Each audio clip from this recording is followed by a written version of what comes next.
Oh, hey. What's up? What's up? What's up? Good evening, everybody, and welcome to Carving Up Live right here on Twitter, as well as the Carving It Up YouTube channel and the Grid Network YouTube channel. I am not Bryson Carver, at least for the time being. I am, as my man Grady Edwards once dubbed this look, Cheesehead Ozzy.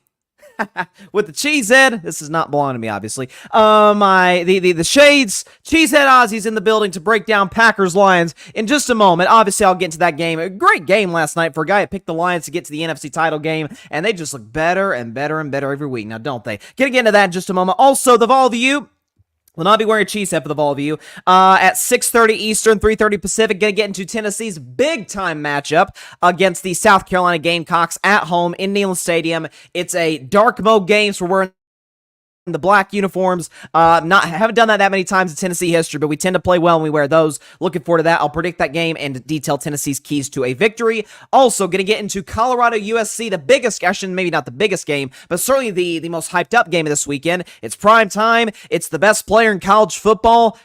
It's going to be outstanding. I actually, after thinking about it, after watching that game against Oregon, I think there's actually a lesser chance Colorado beats USC than Oregon, who I thought, as an all-around football team, might have been just a little bit better than USC. I'll get into that. And, of course, the end of today's show, Week 4 NFL predictions, including my upset of the week, if I were a betting man, and Bryson's Bleak bet. But first, I'll give my thoughts on the Green Bay Packers in just a moment, so let me take the shades off.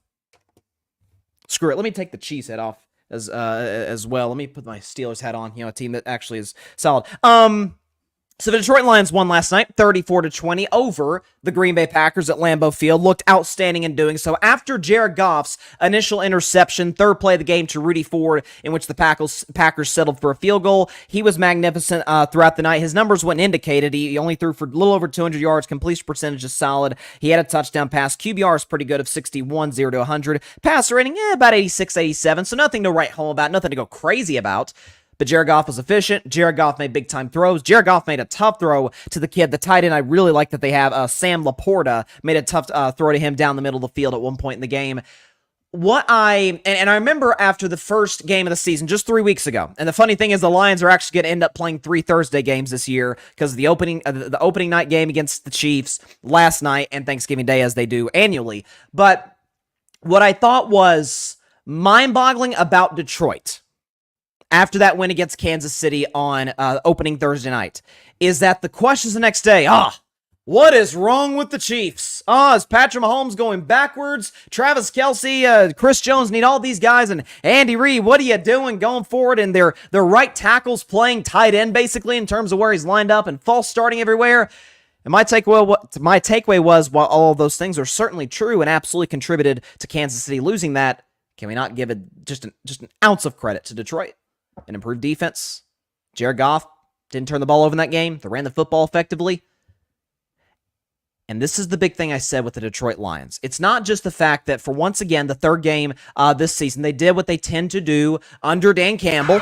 Kneecap. I had to bring that back out. I had to do it. What I love about this Detroit Lions team, folks, it's the very, very, very reason I had this team participating and playing in the NFC title game this year against the Dallas Cowboys. This is why. That offense last year, the offense you saw dominate Green Bay yesterday, just as good last year. Just as good last year when they went 9-8. They got hot down the stretch. I think they went 8-2 in their last 10. Nearly made the playoffs. Came that close. The defense was atrocious. Pass defense, the whole bit. What have you seen for Detroit this year through the first 4 games? Absent the Seattle game, you get props. Seattle's an excellent offense, so that obviously factored in as well. But against Kansas City, against Atlanta, and now last night against the Green Bay Packers, who you would think might be humming to a certain degree offensively because of the big-time fourth quarter they had against the Saints. Again, more on Green Bay and more on Jordan Love in a few minutes. But it's the fact that Detroit, when their secondary isn't playing great, and there was a couple plays in that game, you saw Jordan Love is throwing to some wide open guys. Christian Watson and Romeo Doubs are just streaking wide open across the field. So the secondary is a bit of a concern if you're a Detroit Lions fan.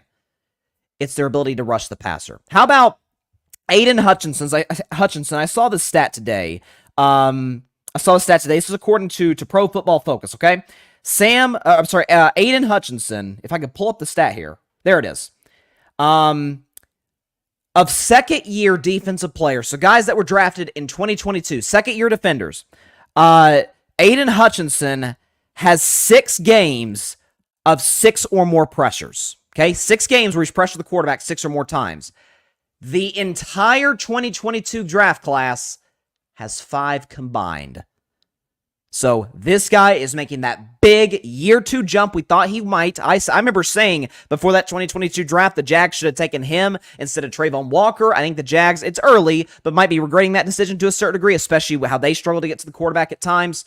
But Aiden Hutchinson's a monster. They got that great linebacker, Alex Anzalone, who made some big-time plays, helped with the tipped interception that Love threw in his own end zone. When he tipped the ball, making some big-time tackles out there. Brian Branch, who I'm thinking, oh my God, is he out for the season? God forbid, maybe an Achilles injury. Turns out it's just an ankle, and turns out he gets right back up and gets out in the field. Again, seems to be kind of the mindset of the Dan Campbell team. Not only that, and we talk about Amon-Ra St. Brown, we talk about Sam Laporta, Jared Goff throwing all over the field, Josh Reynolds. What Detroit can do, and again, I've always said running the football is not the difference between you winning or losing a Super Bowl. We have plenty of evidence of the last 4 years to show you just that. However, it certainly helps take the pressure off your quarterback. That's always been a general rule of football. How about David Montgomery? Last night, former Chicago Bear. Again, great move, Chicago, not bringing this guy back, right? 32 carries. That's unheard of. That's like Derrick Henry numbers. 32 carries for $121, nearly 4 yards a carry, 3 tuds. First win, by the way, of his career against the Green Bay Packers. God knows he wouldn't win no games with Chicago against Green Bay. We know how that ownership situation goes there, with Green Bay constantly beating Chicago twice a year. But here's the point, and here is, so often in professional sports, even sometimes in life, when somebody or something has been kind of a dud or kind of a laughing stock for so long, we kind of just overlook it, right? I mean, we think about, in recent years, I'll use example, my Tennessee Volunteers. Up until last year, we were one of the laughing stocks of college football. I say that as a Vols fan. Keep running through coaches. Recruiting isn't great. The big dogs in the SEC beat you up every year. Alabama, Florida, Georgia, teams like that, Auburn. And then you get the right coach, and then you get the right quarterback, and then you start recruiting. You've got the fan base. That kind of is set in stone. And you get that win over Alabama, and the whole outlook nationally for Tennessee instantly changes. And we view them, now obviously they're lower in the top 25 than you would like for them to be, certainly as I would like them to be as a Vols fan, but we view Tennessee as now a respectable program. From about 2008 to 2021, we were not quite that. That, to a far greater degree, is what the Detroit Lions are. In the last 60, I think the number is 65 years, they've won a single solitary playoff game. That was 1992, I believe it was, the 91 season, early 1992, when Barry Sanders led the Lions to a 38-6 win over the Dallas Cowboys right before their dynasty started. Last time that's happened. Detroit's run through coaches. They've had 2 all-time generational talent offensive players that only played 9 years. We felt like they probably could have or should have went longer than they did in Barry Sanders and in Megatron Calvin Johnson. We look at the San Francisco 49ers, this well-run organization. They draft well. They pick up free agents. They're well-coached. Historically, they have had success. They won 5 Super Bowls. We look at them as a contender. Philadelphia only has 1 Super Bowl, but it's historically been a well-run franchise. They've got good coaching, good quarterback play, excellent defense, excellent offensive line, good weapons. Great ownership group, phenomenal general manager. We view them as a contender. By the way, as we should, both of those teams. Even Dallas, who hasn't had the recent success, but they've got the 5 Super Bowls. Most honest people think Dak is at least a very good quarterback, albeit potentially a great quarterback. Mike McCarthy's won a Super Bowl. The defense is amazing. We understand how it is for Dallas. We view those teams as contenders, again, rightfully so. But then we just snub the Detroit Lions. Why? History. They don't have any Super Bowls. They have 1 playoff win in the Super Bowl era. Okay, was it Bobby Lane? It was the quarterback back in the day who kind of put the curse over the Lions, so to speak, when he left the organization. They haven't really recovered since in terms of playoff success. But it's a new day in Detroit. It's a new coach. It's a new quarterback. It's a new roster. It's a new front office. They know what they're doing. They have... Let me ask you this question. Again, when we talk about the contenders in the NFC, because that's what Detroit has to go through if they want to make a long playoff run. What does, sorry, let me rephrase it like this. What do San Francisco, Philadelphia, and Dallas have that Detroit does not? Detroit's got a top 10 quarterback. I think Goff, we can say that now. He's a top 10 quarterback. We're probably right at 10, but check his numbers from last year. Check this year. He's been good in the fourth. Actually, he's been excellent in the fourth quarter. He's been efficient, overwhelmingly doesn't turn the football over, takes shots down the field, can make elite NFL throws, and he has been doing it for a while now. They've got a top 10 guy. So does Dallas. So does Philly. I don't view Brock Purdy as a top 10 guy, but I like him way more than most. Detroit has an elite offensive line. I think it's better than Dallas's. I think it's better than San Francisco's. It's probably in that discussion with them and Philly. Penei Sewell is a unit at tackle. Monster up front. Taylor Decker's an excellent guard. Wide receiver weapons. They don't have the household names. Dallas has CeeDee Lamb, and the Eagles have A.J. Brown, and the Niners have either Brandon Ayuk, pick one, Brandon Ayuk or Deebo Samuel. But they got Amon-Ra St. Brown. And they've got Josh Reynolds. And they've got the kid coming back from the suspension, looks like early, Jamison Williams. We saw what he did in Alabama. If he comes even close to replicating that, he'll be a legit player in this league. Outside of San Francisco, Detroit has just as good a tight ends as Philly and Dallas do. You see what Sam Laporta's doing the first few games this season? He's been a top 10 tight end already coming in the NFL. He's better than whoever Dallas has, whether it's Ferguson or whoever they've got. Dallas Goedert, he's fine, like him. He's a product of the system that's in Philadelphia. Defense. And we look at, oh my gosh, San Francisco's is overwhelming, which it is. Dallas and Philly's kind of in that same class as well. But Detroit has elite playmakers in their secondary like Brian Branch. They've got great linebacking play, which I think it's better than Dallas and way better than Philadelphia. Their linebacking play, Alex Anzalone leading that group. And then defensive line, Niners, Cowboys out. Maybe they're not as good at stopping the run as the Philadelphia Eagles are, although they did a great job last night. But man, they can get to the quarterback. Again, the Packers, sure they were missing David Bakhtiari. Sure they were. But the Packers coming into this week, Pro Football Focus, knowing Bakhtiari was on IR. Detroit just continued to get to Jordan Love, continued to get to the quarterback, brought him to the ground. Got pressure on him. Aiden Hutchinson was everywhere last night. So again, I ask you, what do those teams have that Detroit does not? This is not just hype. This isn't just, again, by December, a lot of you people are going to be saying, you know what? Bryson might have been right about this. Yeah, let's go and hop on this Lions bandwagon. They're a contender. Y'all have been saying this since, April, when they dominated the NFL draft. And by the way, not to mention, they barely used Jahmyr Gibbs. And you see Lions fans on Twitter like, man, guys, let's use Jahmyr Gibbs. They will eventually. I promise you that Ben Johnson's a smart OC. They will eventually. That's something else. Detroit has a smart coaching staff, offensively and defensively, and their head coach has their team ready to go and is solid and situational, situationally in these games.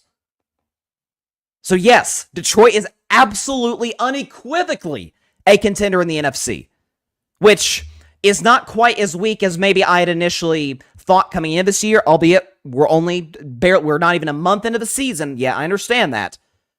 But again, they've got all the pieces to potentially go on a run. It's why I have them playing in the NFC title game. This is not just an excellent football team, this is a great football team. This is a top 8 football team at worst case scenario.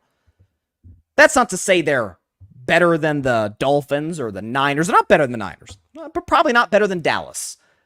But can they compete with those teams? Can they beat those teams in the playoffs? 100%. And I think they continue to exhibit that week in and week out. I said coming into last night's game when I predicted Detroit to win, all of the Vegas Sharps, they were all over Green Bay. Listen, even the best get it wrong. It's fine. It happens. But I said about Detroit coming into last night, I said, I was almost more impressed by the win against Atlanta on Sunday than I was most of their wins going back to last season, when they were beating teams via shootout, 38-35, stuff like that. Yes, Atlanta's an unbelievably limited at quarterback. Desmond Ridder's not the guy. They're going to draft a quarterback in 2024. They've got Kyle Pitts, they've got Drake London, and they've got Bijan Robinson, and they've got a good O-line, which Detroit dominated. Held them to 6. It's a new day in Detroit, Lions fans. Get ready. Get pumped. I mean, did you see all those Lions fans taking over Lambeau? How cool was that? That was really awesome. So, congrats to the Detroit Lions. Great win last night. And ladies and gentlemen, that is one 1,000% a Super Bowl contender, and I've been telling y'all that since the offseason. It's great that America's finally getting to see it. For the record, Detroit at 3-1 now leads the NFC North. They've got Carolina next week. We'd have to, I think it's fair to say they'll be favored in that game. They've got at Tampa after that. Again, I'm looking at Detroit's schedule. I had them at 12-5 coming into the season. I think 13-4 is realistic. I really do. I mean, the only dicey game, listen, this is not college football where, an Alabama plays Cornbread Tech and they win by 50 and they're favored by 45 in the game. These are the game. There's no game in the NFL that's just a gimme. It doesn't exist. It's the best football players in the world. But the only games where I'm like, Detroit, I could absolutely see them losing that game. They've got at Baltimore on October 22nd. That's a tough one. They've got, who else? At the Saints is always that's a tough place to play. At Dallas, second to last week of the season. But, folks, I'm seeing a lot of Bears, Raiders. We don't really trust the Chargers, Broncos. I mean, a lot of Vikings at the end of the season. Vikings might be tanking for all we know by that point. A lot of winnable football games down the stretch for this Detroit Lions football team. You could argue that three of their toughest 5 games were played. They've already played them. I mean, you talk about at Kansas City. That's about as tough as it gets. Now, Kansas City, didn't have Kelsey, didn't have Chris Jones. We understand that, but that's a tough place to go win, and they did. Home against Seattle. Now, I guess that's a home game. Seattle, we don't view them as like this contender in the NFC, but we see what Seattle's been doing offensively the last couple of weeks. Seattle looks excellent on that side, and they're always, under Pete Carroll, seem to be pretty solid defensively. And then last night at Lambeau. Now, they won at Lambeau last year famously because Aaron Rodgers, that was his last game as a Packer last year. If the Packers had won that game last year, they'd have been in the playoffs instead of Seattle. Detroit, with nothing to play for, beat them. In the cold, in Lambeau. I mean, that to me, that game to me, folks, before I get to the Packers, it might have been the game where the Lions' culture kind of shifted. We knew that first year under Dan Campbell, they only won 3 games. They had the second pick in the draft. They played hard, but we see a lot of bad teams. They play hard. Props to them. That's give all the love to them in that regard. But at the end of the day, it's all about winning the NFL. You keep your job if you win, you're successful in the playoffs, etc., and you draft well, of course, if you're a general manager. But you go into last year, they're 1-6, they're great offensively, but they can't stop anybody defensively. They go on this run 8 and they're 7-2 going into that last game. They come into that day where they need to win and Seattle needs to lose for them to make the playoffs. The problem was Seattle's game was before Detroit's game, so Detroit knew coming into that game whether their season was over or whether they were a win away. Well, Seattle beat the LA Rams. I think it was a walk-off field goal, if I'm not mistaken. So Detroit, minutes, like a half hour before that game against Green Bay, knew this is our last game of the season. We cannot make the playoffs. We mathematically are eliminated. And they still went out there, played their you-know-what's off, and beat Aaron Rodgers in his final game at Lambeau. When everybody, even myself included, thought the Packers, okay, they're on this roll, they're going to win. Nope. And then you had Jamal Williams, who's now with the New Orleans Saints, had that funny interview after the game where he's crying 1 second and then he's like beating his chest the next. It was kind of funny. So props to Detroit Lions. I think that's where the culture really kind of shifted. So I don't think at this point any success that they have should be a surprise to us. I really don't. If you can go on the road in Kansas City and win, you can go on the road once again to Lambeau and win. They're in great shape, I'm telling you. Folks out there might think, well, what are you doing with the Steelers hat on? You might as well be a Lions fan. Well, listen, like I said, sometimes I got to admit when I'm wrong. Did so on Monday. By the way, can I just say, before I get into Jordan Love, Evolve you in about 10 minutes, I just got to say this. I have, and I'm not the only one who's referred to them as this group as this, but I've called the Tua Tagovailoa fans TuaNon, which is obviously in reference to the conspiracy group QAnon. And because I'm like, God, I don't know what you see in this guy. And then on Monday, I'm like, okay, I can't fight it anymore. Like he gets better every year. The response by Dolphins fans who come at me for years, check old videos on Carving Up Live, they've been at me for a while. Overwhelming. There's a couple, it's like, stay on the side. It's like, well, no, I want to be objective. I want to be honest. Overwhelmingly, though, the response from Dolphins fans has been awesome, and I should not be surprised in the slightest by it.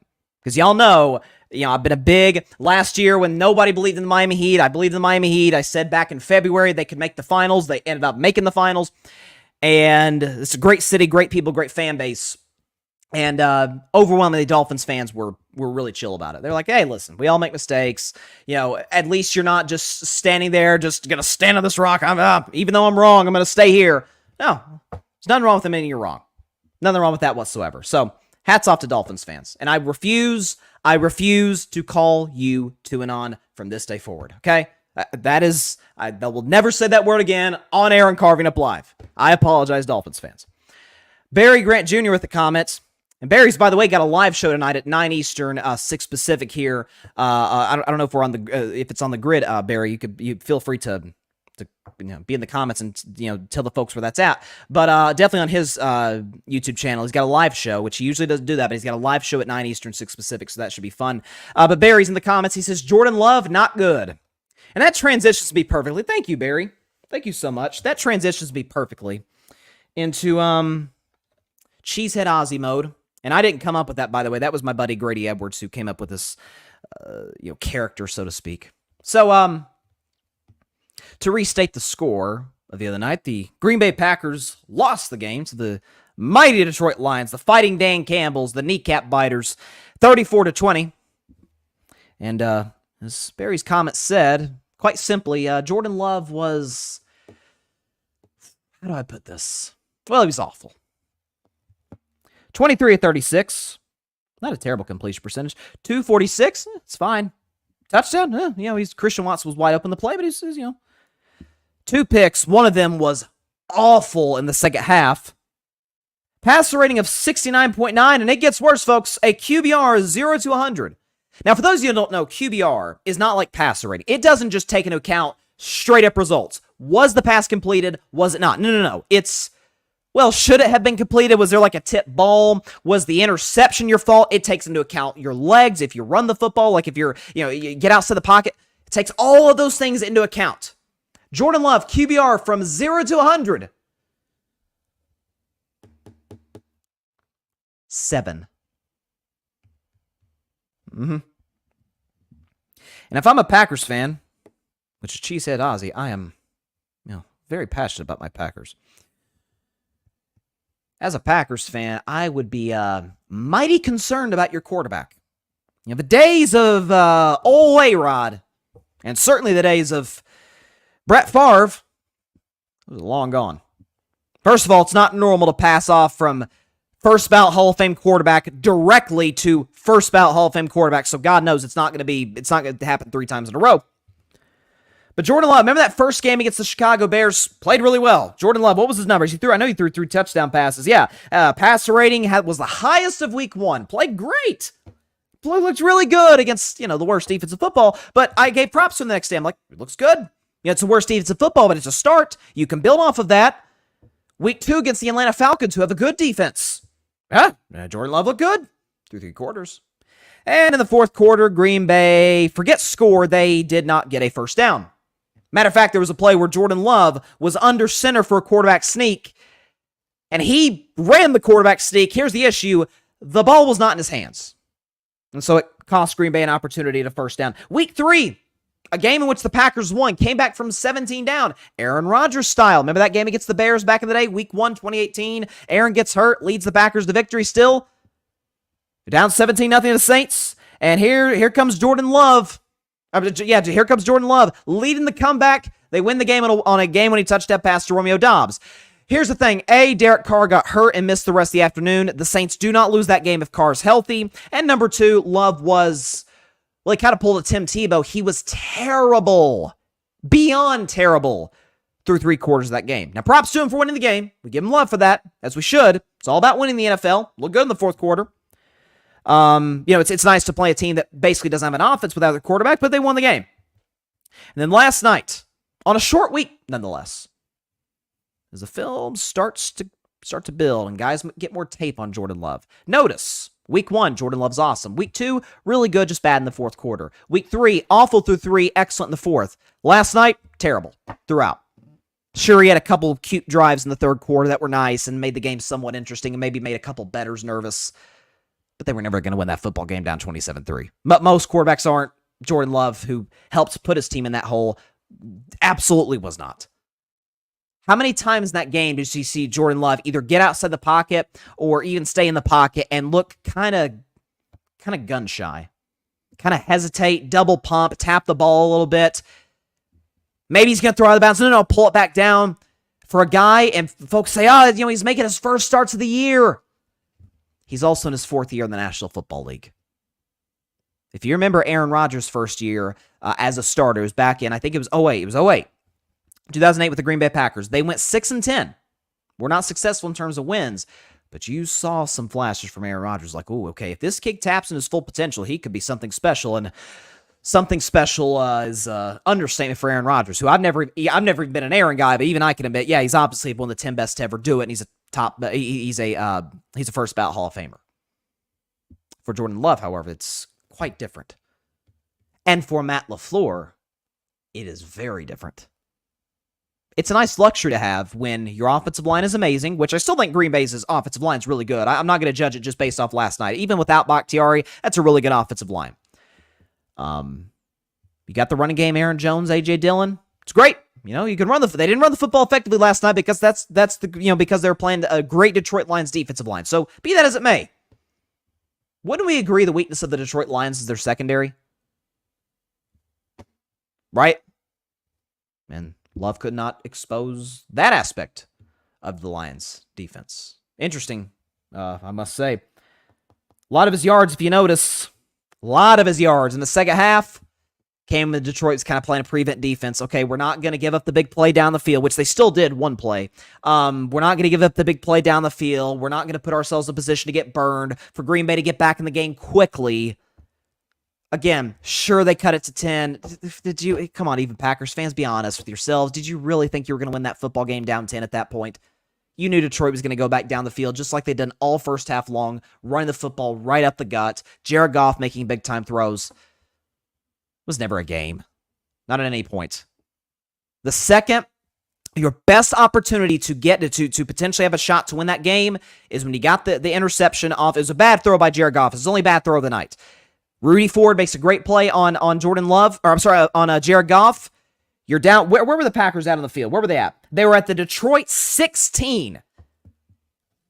And they went exactly nowhere. No yards gained on that drive, settled for a field goal, and it was all downhill after that. So for Green Bay, and by the way, for the record, and this should be stated, the Packers road is not, well, it's not exactly a cakewalk from here.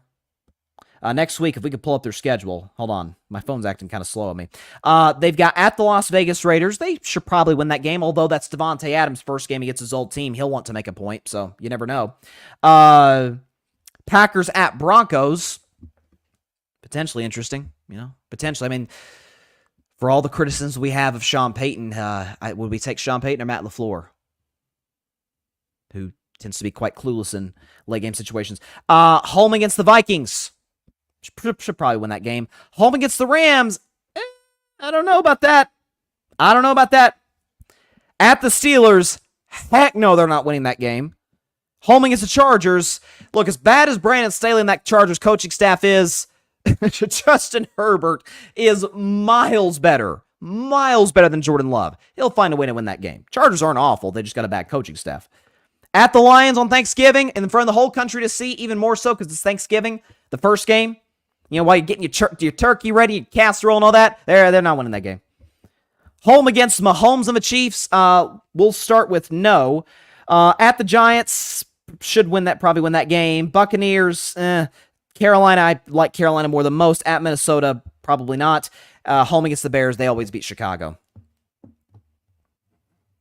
So, just notice that, again, though, that every single week Jordan Love looks worse and worse and worse and worse because coordinators have tape on him now.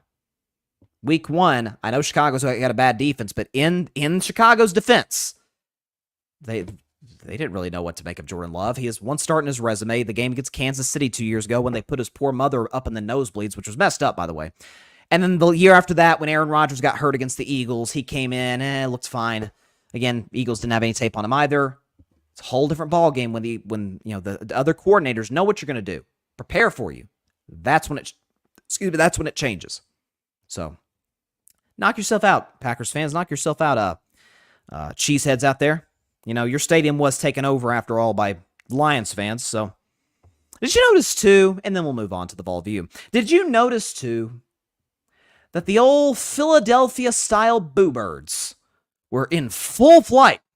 Full throat in Green Bay, Wisconsin. Again, not quite as bad as it would be in Philadelphia. Again, you drop a pass, they boo you in Philadelphia. You can play awesome through 3.5 quarters. You drop one pass, the fourth, they boo you. Boo you off the field. But did you notice when that first half was over, if Jordan Love made a bad throw or something like that, or Jordan Love made a mistake in the pocket or outside the pocket, notice the boos started to get louder and louder and come with greater regularity. I'm going to stand on what I said before the year. Green Bay, get ready for a good old-fashioned, well, not good old-fashioned because it's now a 17-game season. That's only been the case for a few years, but get ready for let's put it this way, a good old-fashioned 6-win season. Jordan Love is not the guy. Frankly, neither is Matt LaFleur. Both need to be replaced by season's end. The good news, though, Packers fans, you have a history with great quarterbacks, and there's a slew of them coming out of college next year.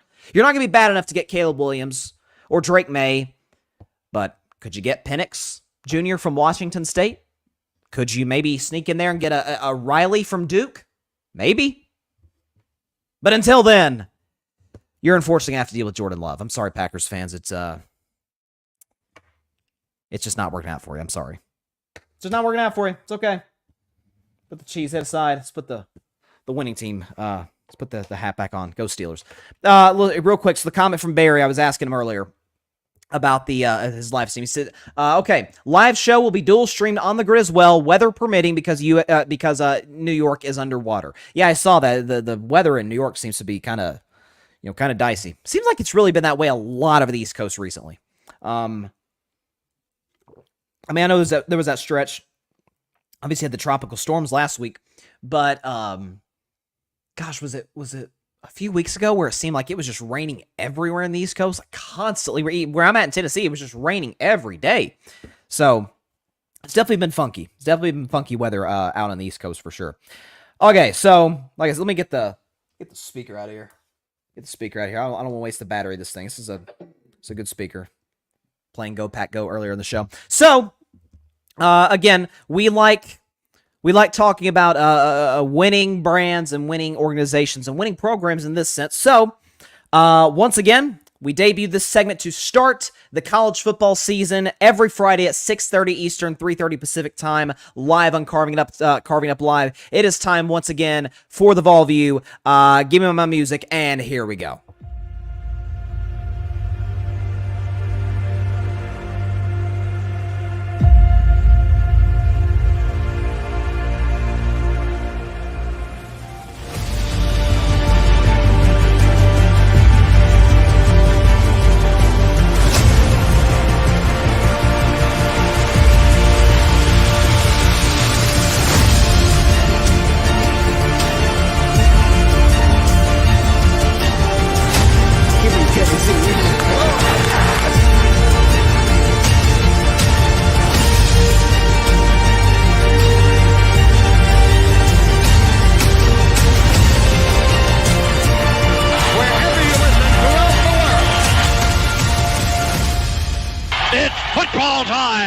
In Tennessee. Here we go. It is once again time for the Vol View live here on Carving It Up, and this is a big matchup for Tennessee. Maybe isn't going to be looked at as this huge marquee matchup in college football, understandably so. Again, I'll get to Colorado and USC a little later, and Utah, Oregon State happened to play tonight. So big matchups in college football, there's no question about it. But certainly one of the bigger matchups in the Southeastern Conference involves the South Carolina Gamecocks and my Tennessee Volunteers. My 21st ranked Tennessee Volunteers, we picked up a big-time win, bounce-back win last week against UTSA, 45-14. We did cover, by the way, in that football game, as I thought we would. Joe Milton looked far more comfortable. Again, I talked about last week in the Vol View, a concern I had for Joe was there was a stat that came out by, I think it was Ryan McChrystal. I want to give the guy credit who put this out, saying that among FBS quarterbacks, Joe Milton was the worst against pressure. Now, that is something that hopefully for Tennessee will be corrected because the fact that you potentially could have your star center, Cooper Mays, coming back pretty soon, potentially tomorrow night against South Carolina. But Joe Milton looked good. He actually injured his knee at one point in the game, but Joe Milton looked very comfortable. Ran for how long was the touchdown ran for? First play of the game, folks. Joe Milton ran 81 yards to the house on a touchdown run. It was a beautiful ball fake. There's actually a call out there. Tennessee, for the first time ever, we had a Spanish broadcast, a radio broadcast for the game, and the Spanish call of the Joe Milton touchdown is, you have to Google it. It is awesome.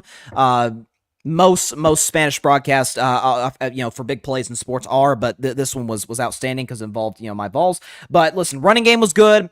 We took more shots down the field, and that's something that Coach Heupel was on the radio the other day in Knoxville talking about. Josh Heupel, head coach of the Vols, was that he wants to see bigger plays in the pass game. Like if you watch Tennessee, if you're just the average college football fan, you turn on a Tennessee football game, you say, okay, they run the ball well. They got Jabari Small, they got Jalen Wright, they've got this young kid, Dylan Sampson, who's coming. He's not going to get a ton of carries this year, but in the future, this guy's going to be the bell cow to a certain extent for them. Josh Heupel's offense is predicated in a large way off of running the football effectively. But you see that in terms of the passing game, because sometimes the check down from time to time, they run a ton, probably more than anybody in the country, a ton of screens outside the numbers where you have two receivers wide to the right and wide to the left. You throw it to one, the other guy is the blocker. It's a very effective play for Tennessee, and it keeps the defense honest. So that, and Tennessee hasn't done this much, they did a little bit last week, but you'd expect to see it this week against South Carolina tomorrow night under the lights in Neyland, is the downfield shots because the defense has to maybe load the box to a certain degree, stop the run. That's going to be, to me, the key for Tennessee, is the fact that South Carolina's defensive line is among the best in the SEC. If y'all saw that game in which they played Georgia, the South Carolina Gamecocks played Georgia, number one team in the country for the record, in Athens. First of all, they only held the Dogs to 24 points, but also, and listen, this stuff matters. They got multiple pressures on Georgia's quarterback, Carson Beck. Here's the issue though for the Gamecocks, and where I think Tennessee has a massive advantage. South Carolina's offensive line may just be the worst in the Southeastern Conference. It is awful. And a big reason for that is injuries. They've missed a lot of guys this year due to injuries. Tennessee's defensive lines, on the other hand, is among the best. They get to the quarterback. If Tennessee, defensively, the game plan is, if they can get pressure with 4 consistently on Spencer Rattler, great position to win this football game.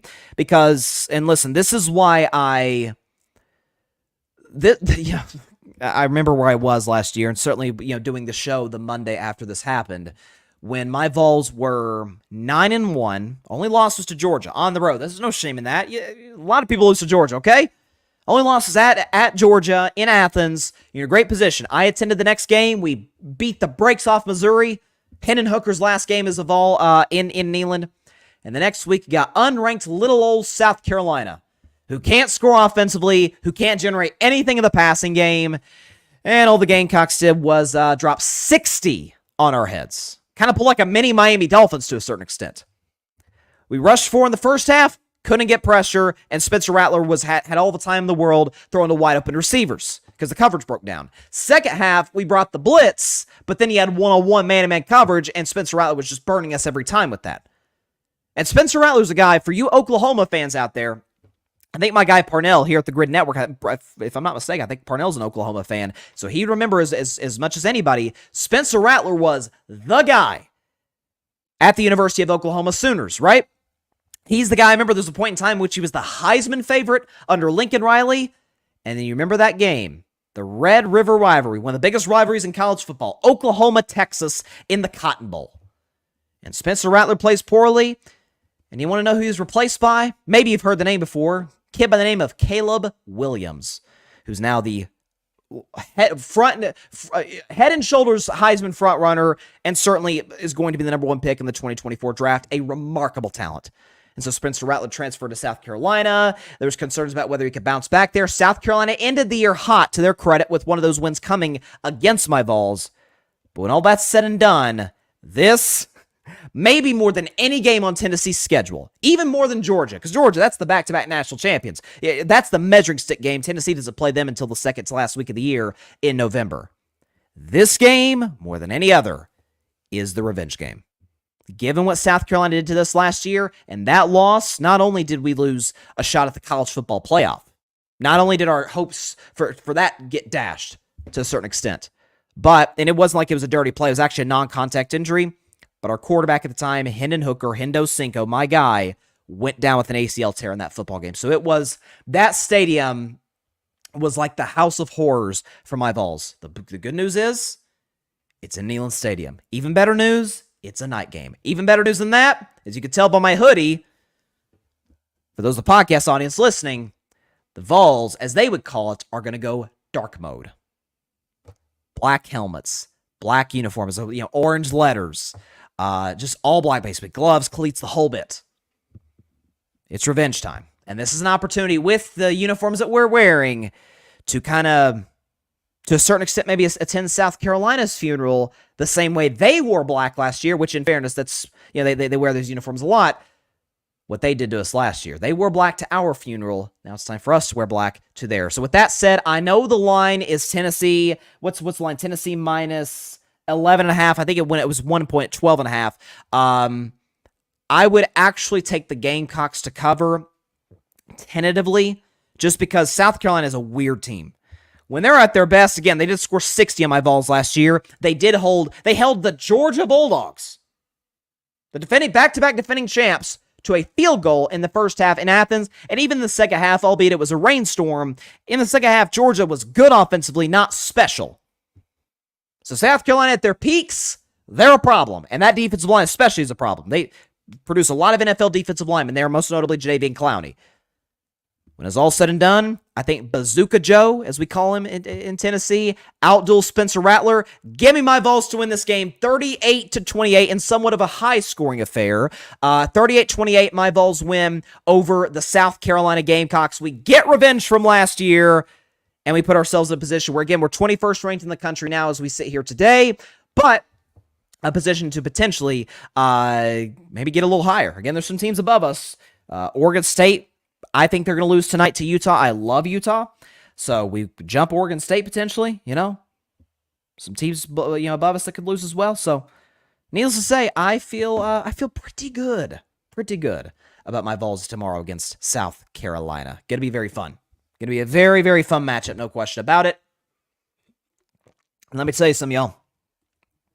If you've never watched, if there's any chance you never even watched or may have never paid attention to a Vol game on television, I implore you, at 7:30 Eastern, or wherever you're at in the country, but 7:30 Eastern here on the East Coast, tune into the SEC Network at 7:30 Eastern on the dot, maybe a little bit before, maybe 7:20, 7:28, and tune in and just listen. Just turn your volume up and listen to that stadium. As the late great John Ward, God rest his soul, the former voice of the Vols, heck, the all-time voice of the Vols. He would say, as the T opened in Knoxville at Neyland Stadium, because the Vols run through a T, the power T, and they come out of their locker room, and they show, like they show on the Jumbotron, they show the team about to run through the T, and slowly the UT band, probably the Southland Marching Band, begins to open, and as John Moore would say, and the crowd begins to roar and roar and roar. It just gets louder, and the anticipation builds. If you've never seen it before, first of all, to experience it in person is goosebumps. But if you can experience it on television, just turn away from the game you're watching just for a moment. Even if you're not even going to watch the game, which I certainly hope you do. But even if you don't, just turn on the television and just experience that. It is unlike anything that you'll see, not just in college football or even in college sports, but in sports as a whole. Once again, put the final score up. Give me my Tennessee Vols over the South Carolina Gamecocks. We get revenge this year, folks. 38-28. We don't cover the spread because this is a rivalry game. These games tend to be funny in the SEC, so I'm gonna take South Carolina the points, but give me the Vols to win outright by double digits, 38-20. I think our offense is starting to maybe catch a little bit of a rhythm. Not fire, not the same fire we had last year where we were basically unstoppable, out here dropping 50 on a Nick Saban coach defense, but certainly starting to gain more. Joe Milton seems to be more comfortable. We're getting healthier on the offensive line. We're going to start taking more shots down the field. The running game all season long has been excellent. So those out there who were calling for Josh Heupel's job, which was wild after the loss to Florida 2 weeks ago, Shut up. Okay, shut up. We're going to get this win tomorrow. Get South Carolina, get to 4-1, continue, keep rising up the ranks in college football. And the beauty of it is, we get the win, and we go into the bye week. Go into the bye week. Get a week off after this W. Oh boy, Parnell's in the comments. Parnell, by the way, did a show this morning, Commanders Demand podcast. Check that out in the grid. Parnell, imagine Bryson losing his mind if Tennessee lost to South Carolina for another year. I would be... Listen, I was pissed when we lost to Florida on 2 weeks ago in the swamp. But basically, the way I kind of reacted to it was, you know what? We can't win there. We can't. We again, since 1977, listen to this stat. My Vols have won twice in the swamp since 1977. Think about that. Jimmy Carter, by the way, happy birthday to President Jimmy Carter. God bless you, sir. 99 years old. Great man. But anyways, since he was president, we won twice there in the swamp. It's unbelievable. So that's sort of how I sort of compartmentalize that. Also, the fact that I'm looking at the top of the SEC, the Georgias of the world, the Alabamas of the world, the LSUs of the world, I'm like, you know, everybody looks kind of vulnerable. And that's kind of, and then we'll move on from the Vol view. That's kind of my takeaway thus far in this early college football season is that name the team. Like a lot of people love Washington right now, and rightfully so. Washington looks great. I love Penix Jr. there. Name the team in college football that looks great. That looks, okay, that's the favorite. Georgia hasn't. USC hasn't. Michigan hasn't. I think I had Michigan winning the national championship before the year. Ohio State hasn't. I mean, none of the... Texas had that win against Alabama, but props to them, because that's a tough place to win. But Alabama can't score points. So who, among the elite of the elite in college football, who looks elite? We haven't seen it yet. Now it's a young season. Somebody will separate, I assume. But I think this is what you're going to start to see with NIL, with the transfer portal, is there will be more college football far more than pro sports needs parity. Now they need your cream of the crops, your Alabamas, your powerhouse, your Georgias. But college football, more than any sport, does need parity. And I'm not even a parity fan. College football needs it. Okay, we got some comments from my man, fellow Vols fan, and Grid Network star Darian Hopkins. He says, hashtag beat South Carolina, hashtag go Vols. He says Notre Dame looks okay. Listen, they look good. It'd be nice if they had more than 10 players in the field against Ohio State in that last play. But listen, they're well coached. I like their head coach. Sam Hartman's a solid quarterback. And I really did think they were going to beat Ohio State, so I was wrong on that one. But yeah, Darian, by the way, folks, again, check out, I mentioned Barry. He's commented. He's got a live show tonight. Parnell did a live show earlier today, Commanders Demand. It's a Washington Commanders podcast. Check that out. And Darian Hopkins has a new Raiders podcast, Raiders Roundup. I think that's the name of the show, if I'm correct, Darian.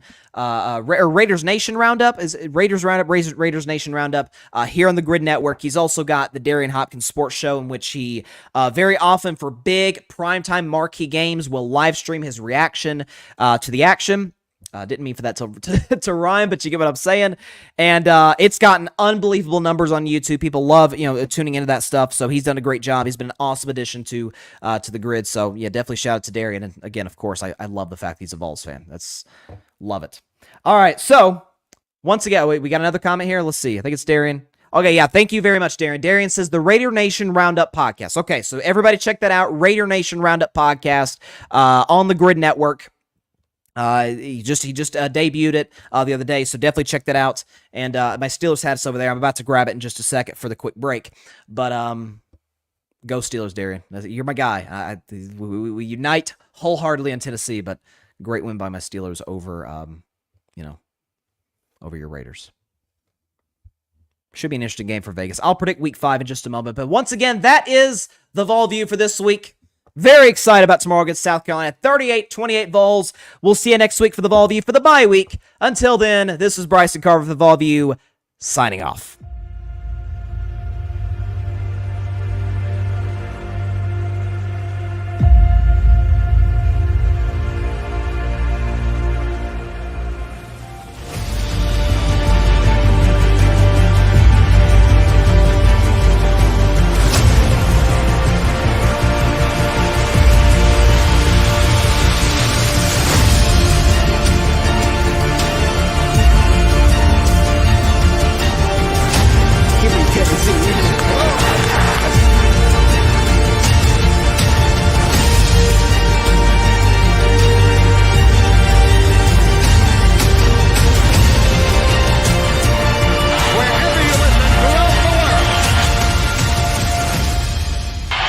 football time in Tennessee. Voice of John Ward, folks, never gets old, especially if you're a Vols fan. All right, another college football topic, and it seems like it's kind of become a staple of Carving Up Live. It's become a staple of a lot of people's shows, but specifically for my show, the fourth segment of this show is, on Fridays at least, after the Vol View, I tend to be talking about, let me straighten up that hat there.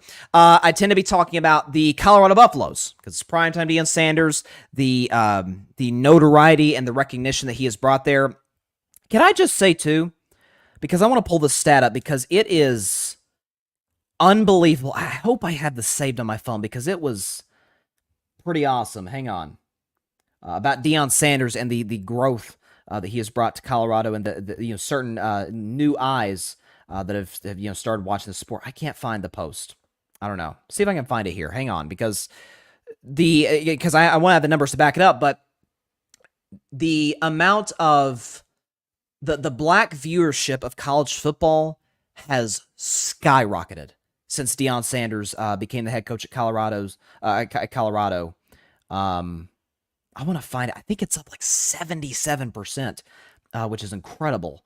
I can't find the stat. I don't know why. I cannot find the stat, but I saw the other day the black viewership of college football is up like 77% for Colorado. Also, too, so Deion's brought some very notable people to watch these Colorado games live. Here's the celebrity guest list, and keep in mind they're playing USC, which we know USC, Southern California, it's Hollywood, it's the land of the movie stars to a certain extent. The game is in Boulder. It's not at USC. It's not at the Coliseum. It's in Boulder. Okay. Here's who's going to be attending this game. There's a chance you may have heard of these people before. Okay. Some guy named LeBron James. Other people named Matthew McConaughey. All right. Jay-Z, Lil Wayne, Will Ferrell, Snoop Dogg, DJ Khaled. If you'd have told me, just tell me that, okay, USC's playing in the game, I'd have thought, okay, this is like a primetime game at the Coliseum. They're playing like Ohio State or somebody. No. Little Boulder, Colorado is bringing in these names to see Colorado. I mean, The Rock was there a couple weeks ago. I mean, it's incredible what Deion has done for college football and done for the recognition of it. It's amazing. I think that Colorado State game, which for the record on the East Coast kicked off at 10 o'clock, okay, and ended after 2 in the morning, was the highest streamed game in the history of ESPN. It is amazing what Deion has done at Colorado. And not to forget just notoriety, Deion's a darn good coach. What he did at Jackson State, the culture shift that he's had here at Colorado, getting that win at TCU to kind of kick this thing off. Recruiting is just going to be nuts for Colorado for the next, for the coming years. And you heard primetime after they lost badly to Oregon this past Saturday. And with Dan Lanning had the comment, we do this for wins, they do it for clicks, something like that. And Deion said, okay, like, get me now. Now's the time to get me because I'm going to come back. I'm going to have a better team. And what he means more than anything, I think, is better offensive line, better defensive line. Colorado gets absolutely annihilated in the trenches. That's the weakness of their team. As for this game, though, because they got USC, the game happens to kick off at 10 a.m. Boulder time, Mountain Standard Time, at noon here on the East Coast. It's going to be the big game on Fox. Gus Johnson, the great Gus Johnson, on the call. Joel Clapp, Jenny Taft, the whole crew is going to be over there. Again, all the celebrities I mentioned. USC is a 21.5 point favorite on the road. We know the home team tends to get 3 points. Here's the thing. Now, they're giving USC almost a 90% chance to win this football game. If you would have asked me 2 weeks ago, because this is where we saw it, okay, Colorado's got the tough game against TCU, but then they got Nebraska, who they should be, then they got Colorado State, who they should be, and they took care of business there. And this was the part of the schedule, at least the beginning of the schedule, we're like, oh man, that's a brutal stretch for Colorado.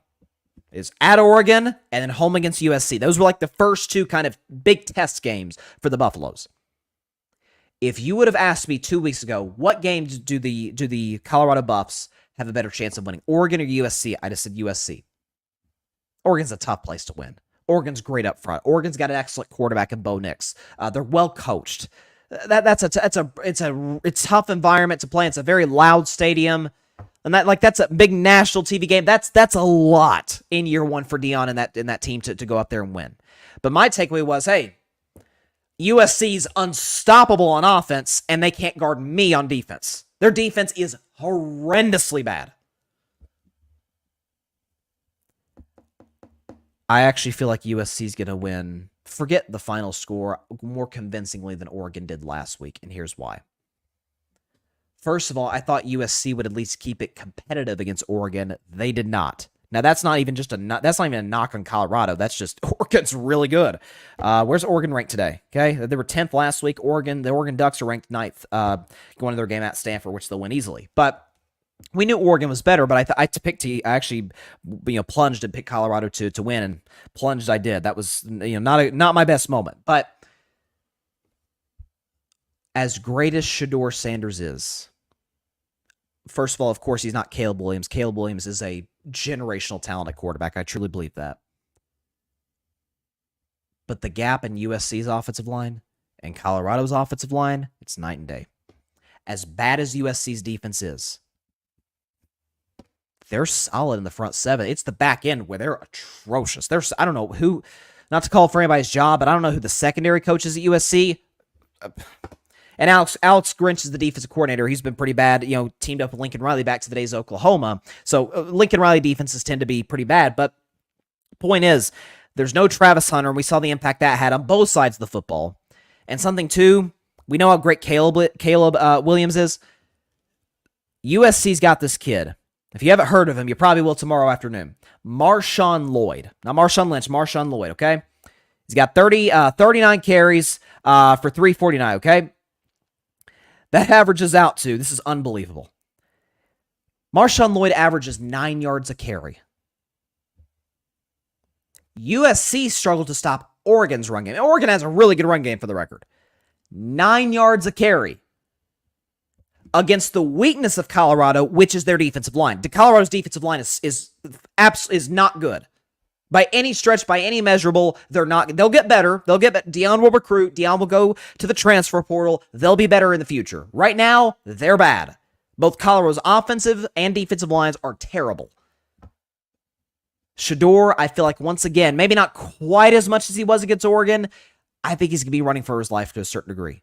Not only that, it's not just that USC's offense is incredibly good and Caleb Williams is otherworldly great. USC, if I could pull up the stat here, USC this season offensively, and Caleb doesn't even play the fourth quarters of most of these games, averages 569 yards on average offensively. Colorado gives up 475. That's a bad combo. In order to beat USC, first of all, they're going to have to protect Shedeur Sanders. They're going to have to. Again, Shedeur's great at making throws outside the pocket and is great in the pocket. But the reason he's had to make so many throws out of the pocket is because he's been under pressure so much. I mean, even Colorado State, for crying out loud, is getting pressure on him consistently. Like, guys, come on. But we forget sometimes, as many reinforcements as Deion brought to Colorado, there's a lot of guys still in this team that went 1-11 last year, and Colorado might have been the worst team in the FBS. In all Division I college football, potentially. They still have some of those guys still there. Not to take shots, but they still have some of those guys still there. Deion's going to bring reinforcements, obviously. In order to somehow win this game, they're going to have to keep a clean pocket consistently, and Colorado will have to score almost every time. No. They will have to score every time they touch the football. Every time. With most of them being touchdowns. You could have a field goal baked in there here and there. They will have to be... What's the Denzel Washington quote from Remember the Titans? We will be perfect. Where he's talking to his team. Colorado will have to be perfect offensively to win this game. And as good as they are, as great as Shedeur is, as great as Deion is as a head coach, they can't do that. Even against this USC defense. They'll score points. It'll be competitive-ish through about the first quarter and a half, through the first half in general.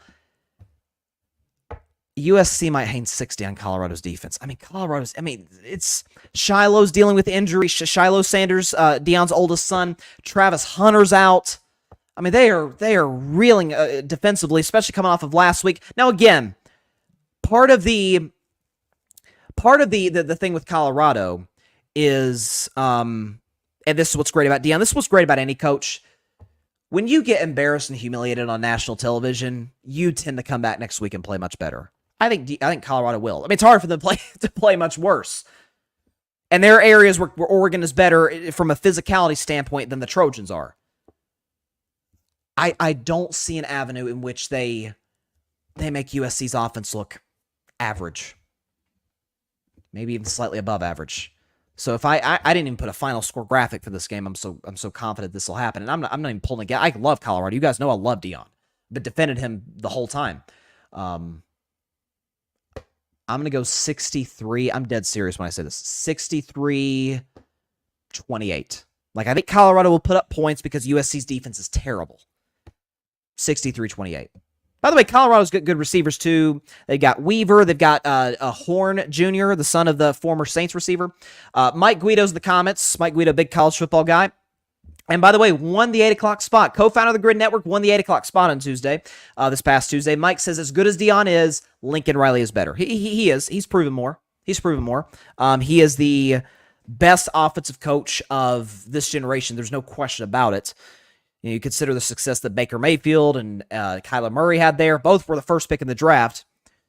You've got Jalen Hurts with success. I mean, Jalen Hurts, did we not kind of write him off for dead as a college football quarterback?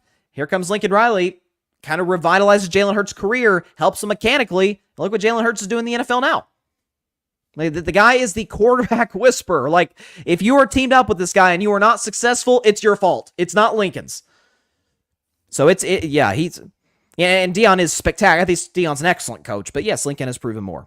He's got to get those defenses fixed, though, if USC wants to contend for any national titles.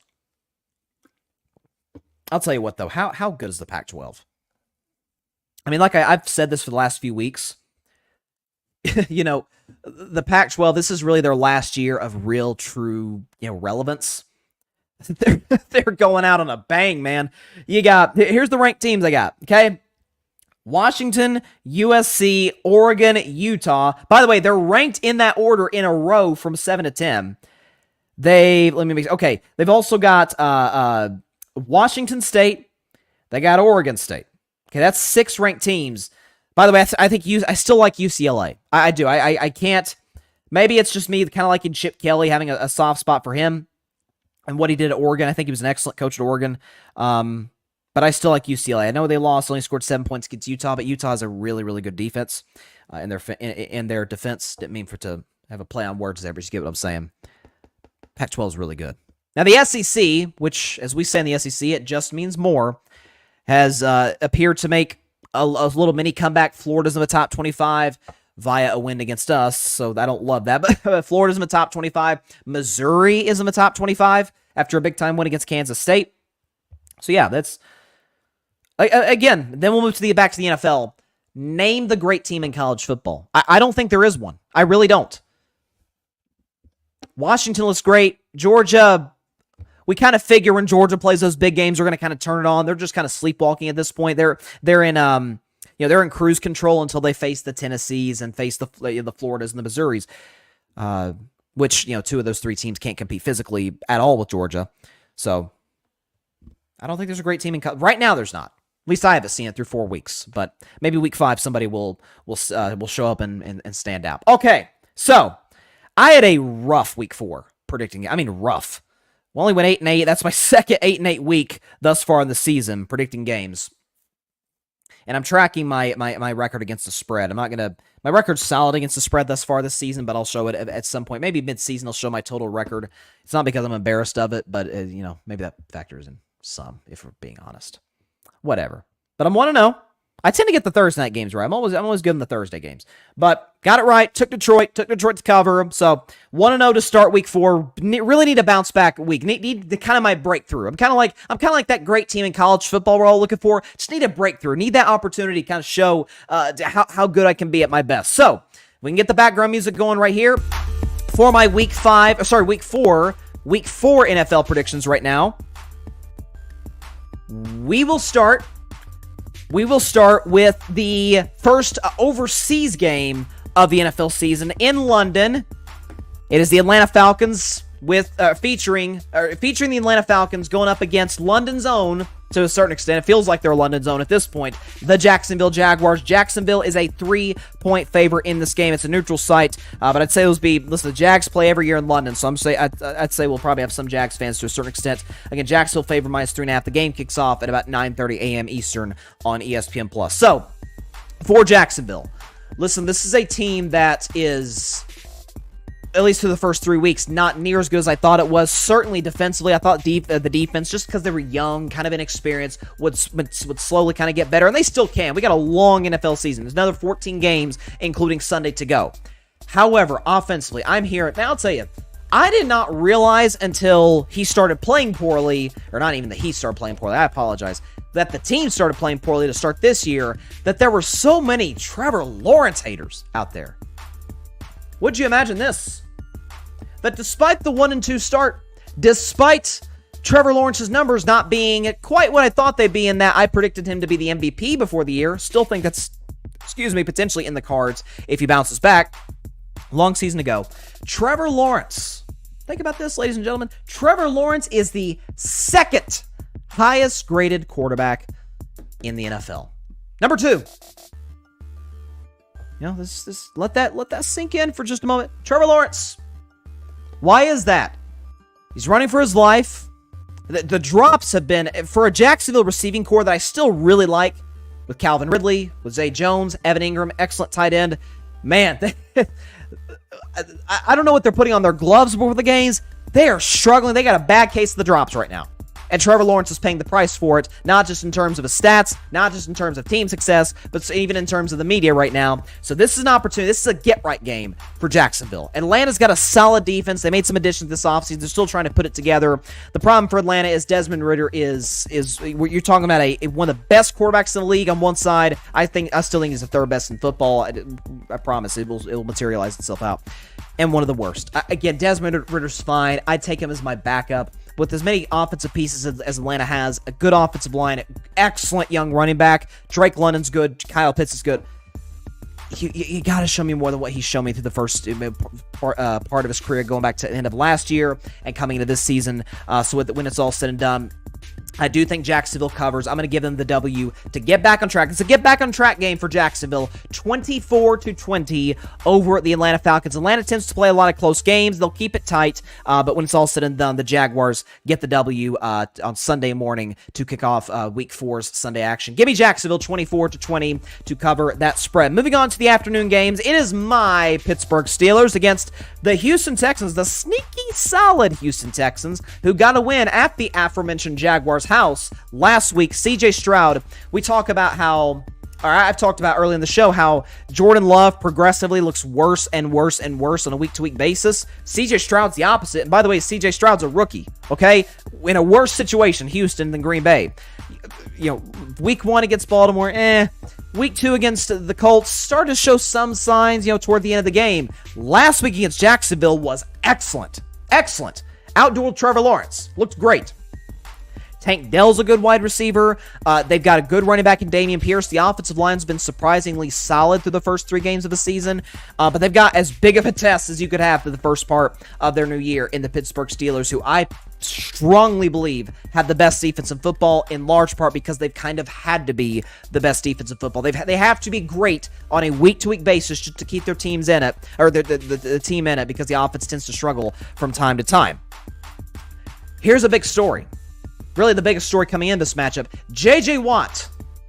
Maybe you've heard of him. He's pretty good. 3-time Defensive Player of the Year winner. First bout Hall of Famer when he's eligible. J.J. Watt's going to get his old number 99 retired in Houston at NRG Stadium. And his little brother, T.J. Watt's going to be in the house. For all I know, I don't know if the jersey retirement will happen at halftime before the game. Maybe T.J. Watt's there. I don't know. So certainly you expect them to be some kind of embrace between him and his brother J.J. Houston's offensive line, again, has been solid, but they ain't played T.J. Watt yet, who has 6 sacks through the first 3 games. I have a feeling this is going to be that game for T.J. Watt that he just absolutely takes Defensive Player of the Year, the Defensive Player of the Year front runner spot by a stranglehold, and runs to first place in that regard. Bold prediction for Week 4: TJ Watt has 4 sacks.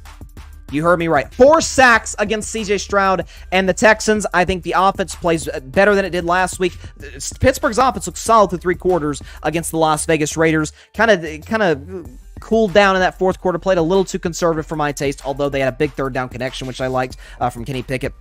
So I think it was Calvin Austin. Speaking of Calvin Austin, he's a guy that can burn you down the field. We know what George Pickens brings to the table as a deep threat and in the intermediate passing game. They'll use Najee Harris and Jalen Warren in the running game. Offensive line, I don't think will be too challenged against this Texans D-line, against this Texans front. I don't think this is a game, at least I hope not, that Matt Canada can screw up. Certainly Mike Tomlin will not screw it up. TJ Watt gets 4 sacks on the afternoon against the Houston Texans, and my Pittsburgh Steelers, do we have the final score? There it is. Get to 3-1 with a 27-17 victory. Again, I forgot to mention they're 2.5-point favorites in Houston, road favorites in Houston. They get the W, 27-17 over the Houston Texans. To me, in my eyes, the best game of Week 4. Talk of the league, the Miami Dolphins at 3-0 against a team that's kind of dominated that division for the last few years in the Buffalo Bills. Buffalo at home, a 2.5-point favorite. So, first of all, a big storyline coming into this game is Damar Hamlin is going to make his return. It was reported today that with Jordan Poyer, the starting safety out, he's not going to play this game. Damar Hamlin's going to be back in the lineup in Buffalo. I cannot imagine the ovation he's going to get there. It's going to be awesome to see. And frankly, I hope he gets a pick in this game. And I know Tua fans may get mad at me, but I genuinely hope he gets a pick in this game or makes some kind of big play, whether the Bills win or lose this game to kind of like fully complete his comeback. He's already completed the comeback to this point. He beat death. Okay, like that. This is an unbelievable kid, unbelievable story. So props to him. He's making his return. As for the game itself, so again, Buffalo is missing Jordan Poyer, who's an excellent starting safety. Buffalo's also missing Von Miller, although they haven't really missed him through the first 3 games of the season because they're second in the NFL in sacks. Offensively, Josh Allen has played pretty clean football. He threw a bad pick last week against Washington. But listen, quarterbacks throw picks. We won't hold that too much against him. It's the reckless plays. Quarterbacks throw interceptions, but it's the reckless plays from Josh Allen. The plays that can absolutely be avoided, whether it's hurdling guys 5 yards short of the first down sticks or doing dumb stuff at the goal line, which he did last year against the Vikings and did, I think it was week 2 against the Vegas Raiders, making bow-handed decisions in that regard. So that's going to be key for Josh Allen. This is a Dolphins defense that has been solid through the first part of the year, struggled in week 1 against the LA Chargers, but week 2, it's New England, but looked good, got some turnovers, did a good job of stopping the run. This could be their biggest test. Buffalo's looked good the last couple weeks offensively, 30-plus scored in both. For Miami, though, and I think this is going to be the key. So Miami's offensive line, to me, to win the game, is going to have to be excellent. Because I mentioned Buffalo's second in the NFL in sacks. And you remember last year, the 2 games that Miami lost when they played the 49ers and the Chargers? Remember that game? I was ripped to it the next day when they lost to the Chargers because the Chargers were missing multiple defensive starters. And let's be honest, Justin Herbert had the coaching disadvantage and still does, in this regard. We saw that week 1. But the point is, what did those defensive coordinators do? What did these defensive coaches do to adjust to Miami when they're kind of that high-flying offense? They jammed Tyreek Hill and Jalen Waddle, who will play in this game coming back from the concussion. They jammed the receivers at the line of scrimmage because they could get consistent pressure on Tua. That is going to be the key. Do you keep Raheem Mostert? Do you keep one of your other running backs in the backfield to chip? Do you keep a tight end in there to give Tua that extra half second to get the ball out of his hands? We know that's the, kind of the thing for Tua that he's great at is quick decisions, getting the ball out of his hands fast. He's going to have to in this game. This is going to be a game that I think I'm going to go and put up the final score if we have it here. Yeah, Miami Dolphins, I think, win this game, take the Dolphins and the points, and to win outright 30-23. This can be a game where it's kind of a methodical day offensively for Miami. It's going to look nothing, this goes without saying, this is going to look nothing like that game against the Denver Broncos in which they scored 70, which is almost unprecedented, where it's a bunch of big plays down the field, high-flying. It's going to be a bunch of methodical drives. I think Josh Allen, I love Josh Allen. At least I want to so bad, and I like him as a guy. But Josh Allen won't be able to help himself. He'll have a couple of bad turnovers, put Miami in a short field. Dolphins win this game 30-23 over the Buffalo Bills. My man Philip Chenault in the comments. What's up, Philip? He says, I've got the Bills winning against the Dolphins. I feel like this is going to be a shootout like last year. The Bills are a more rounded team. Interesting. With their defense and offense, Bills get it done 34-31. That is certainly a shootout. That'd be a very exciting football game. And of course, there's an avenue for Buffalo to win if they can get pressure on Tua. That, to me, is the key for the Bills to win this game. But it's all going to come down Miami's offensive line, which has been excellent through the first part of this year, against Buffalo's defensive line, which has also been excellent to start this NFL season. Miami wins over Buffalo, in my view, 30-23. So take the Dolphins and the points. It is now time. Let me pull up the graphic here. Here we go. It's time for Bryson's Bleak Bet. This is a very deserving game of that. They should have. I saw a memes account, an NFL meme account, say we should flex this game to 3 in the morning so that nobody has to watch this terrible football. It's the Denver Broncos at 0-3 against the Chicago Bears, also at 0-3. Denver as a 3.5-point road favorite in Soldier Field. So I'm going to have this is not as bold of a prediction as TJ Watt getting 4 sacks on Sunday, but it's relatively bold. I think, crazy as this sounds, folks, I actually think we may be in for a little bit of a shootout. Because while both offenses, now Denver's has been fine from time to time. They were okay against Washington offensively, just bad in the second half, Russell Wilson in particular. But I have a feeling that given how bad these defenses look to start the season, I think we could have a mini shootout in Chicago.